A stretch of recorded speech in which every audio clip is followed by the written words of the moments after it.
Donc le deuxième indicateur aussi de la dynamique du carbone, ça s'appelle le POX.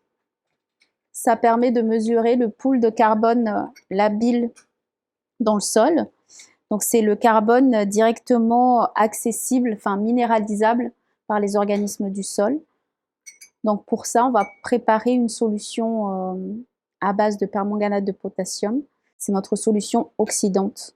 Donc il faut faire très attention quand vous pesez ce permanganate, toujours utiliser des gants et même un masque. C'est assez dangereux si vous l'inhalez. Donc il faut prendre les précautions nécessaires quand vous pesez ce réactif-là. Donc je vais peser les réactifs grâce à la balance. Donc il faut 147 g de CaCl2 dihydrate. Alors il faut faire très attention avec le calcium chloride dihydrate. Il faut faire la pesée de façon très rapide. Parce que dès que le réactif va être en contact avec l'air, ça va s'hydrater, donc du coup créer des bulles. Là, ça fait 147 g de CaCl2. Donc on rince bien. De l'eau distillée, s'il te plaît. Il y a au moins 1 litre.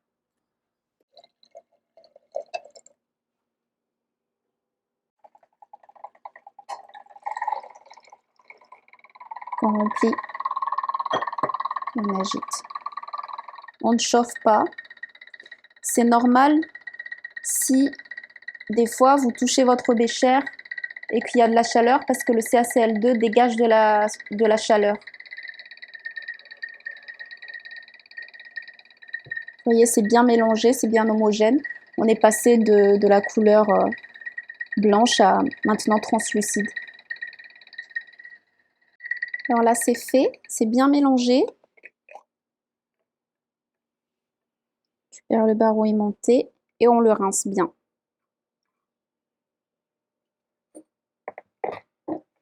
On va ajuster maintenant notre solution jusqu'au trait de jauge pour préparer vraiment 1 litre.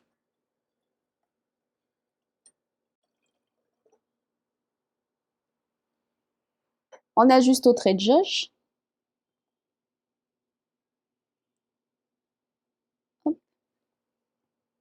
Et voilà, on a fini notre solution de CaCl2.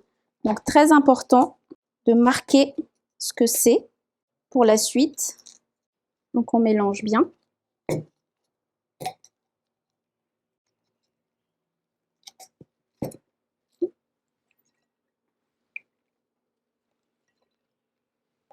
Donc on a notre solution de CaCl2. Je vais peser le permanganate où il faut le masque parce qu'il ne faut surtout pas l'inhaler ni le toucher. Donc on utilise un masque FFP2 pour pas inhaler ce produit qui est dangereux. Donc il nous faut 31,60 g.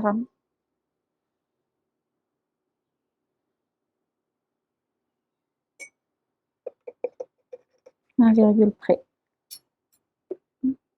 Je garde le masque parce qu'il faut maintenant faire réagir le KMNO4 avec la solution de CaCl2. Donc je mets mon agitateur. Je vais mettre un fond. Et au lieu d'avoir une pipette d'eau, je vais faire une pipette de CaCl2 parce que c'est pas l'eau qu'on met, c'est le CaCl2. Je marque bien sur ma pipette ce que c'est pour pas m'embrouiller à force de faire des manips. Donc je marque bien CaCl2 dihydrate. Je vais en mettre un peu dans ma pipette d'eau, qui est maintenant une pipette de CaCl2 dihydrate.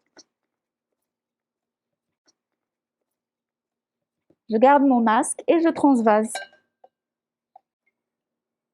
Vous voyez, c'est des fois très dur de tout rincer, donc c'est pour ça qu'il faut cette pipette de CaCl2. Attention aux éclaboussures, donc faites tout doucement. Maintenant, lentement. Là, on lance l'agitation. ce soit homogène.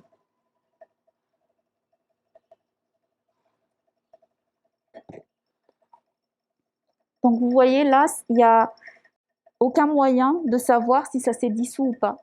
Tout à l'heure, pour le CaCl2, on a vu que c'était très blanc et puis après ça devenait translucide. Donc on voit que le réactif s'est bien dissous dans l'eau. Là, pour le KMNO4, on ne sait pas du tout si c'est bien dissous dans le CaCl2 ou pas. Donc un moyen de savoir, vous pouvez prendre une spatule et au tout début de réaction, vous la plongez et juste au toucher, vous allez voir si c'est un petit peu sableux ou pas au fond. Si ça a toujours cette sensation dans 2 minutes, ça veut dire que ça s'est pas dissous. Donc il faut continuer. Donc là, on le laisse se mélanger, s'homogénéiser. Le KMNO4 réagit avec la lumière. Donc il faut, lors de la préparation, l'envelopper dans du papier aluminium de cette manière pour que ce soit opaque à la lumière. On le laisse se mélanger. Je vérifie. Ça peut mettre plus ou moins longtemps à se dissoudre, hein. Donc c'est pour ça que c'est très important de vérifier. Ça peut mettre 5 à 6 minutes avant de se dissoudre. Maintenant, on va vérifier le pH et on va l'ajuster à pH 7,2, cette solution. On plonge notre sonde pH. Et là, le pH est à 6,2. Donc en rajoutant de la soude, ça va le rendre plus basique. Donc on va préparer une solution de 1 molaire de sodium hydroxyde pour faire augmenter le pH de notre solution. Donc on va passer d'un pH à 6,2 à 7,2. Des fois, en fonction de votre eau dans votre laboratoire, il peut arriver que votre solution est déjà à 7,2. Dans ce cas-là, vous n'aurez pas besoin de rajouter de la soude. Par contre, si votre solution est très très élevée en matière de pH, c'est-à-dire que vous êtes à 8 au lieu de 7, 2, et bien à ce moment-là, il faudra rajouter de l'acide chlorhydrique pour acidifier et pour faire descendre le pH. Donc là, on est à 6, 8, donc on est dans des conditions où on va rajouter de la soude. Des fois, vous serez dans des conditions où vous allez devoir rajouter de l'HCl. Donc maintenant, pour ajouter la soude, il faut une pipette Pasteur. Et on va rajouter goutte à goutte jusqu'à ce que le pH augmente. Vous voyez là, ça augmente assez vite. Donc là, on est à pH 7,2. Une fois que vous avez ajusté le pH, eh bien, hop, vous rincez bien votre sonde. Là, on a rincé avec du CaCl2, donc vous rincez bien avec de l'eau déminéralisée, une piscette d'eau déminéralisée. On va ajuster jusqu'au trait de jauge,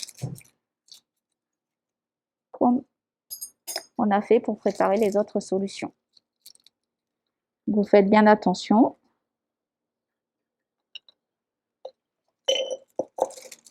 Vous voyez, toujours ma piscette de CaCl2. Je vais rincer le reste de ma solution. Je reste bien. Faites bien attention à bien garder le masque pour éviter les éclaboussures et je rince tout.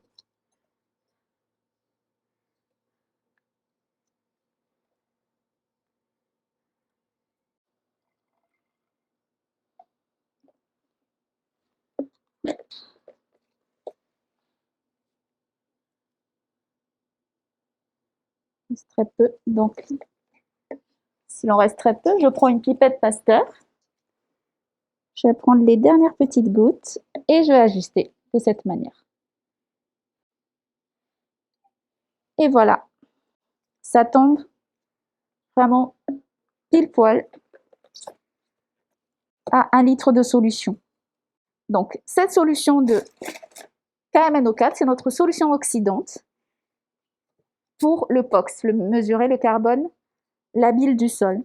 Donc là, on va homogénéiser et comme pour le Situresp, on va pouvoir le garder 3 mois au frigo et le sortir que quand on a besoin pour aller sur le terrain.